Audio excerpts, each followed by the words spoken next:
এদিকে অ্যান্টিগায় নামিবিয়ার দেয়া ৭৩ রানের টার্গেট অনায়াসেই টপকে গেছে অস্ট্রেলিয়া। ছোট টার্গেটে ব্যাট করতে নেমে শুরুতেই ডেভিড ওয়াইসের শিকার ডেভিড ওয়ার্নার। তবে দ্বিতীয় উইকেট জুটিতে ট্রাভিস হেডের সঙ্গে অধিনায়ক মিচেল মার্শের ঝোড়ো ইনিংসে ৮৬ বল হাতে থাকতেই ৯ উইকেটে জয় তুলে নেয় অজিরা। Walton switch, stylish and elegant.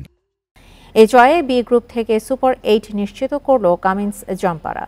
এর আগে শুরুতে টস জিতে বোলিংয়ের সিদ্ধান্ত অস্ট্রেলিয়ার। হ্যাজেলউড, কামিন্স, জাম্পাদের দারুণ বোলিংয়ে দাঁড়াতেই পারেনি নামিবিয়ার ব্যাটাররা। ৪৩ রানে ৮ উইকেট হারিয়ে ব্যাটিং বিপর্যয়ে পড়ে নামিবিয়া।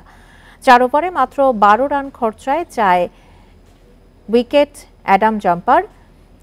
Adam jumper. হ্যাজেলউড নিয়েছেন ২টি উইকেট।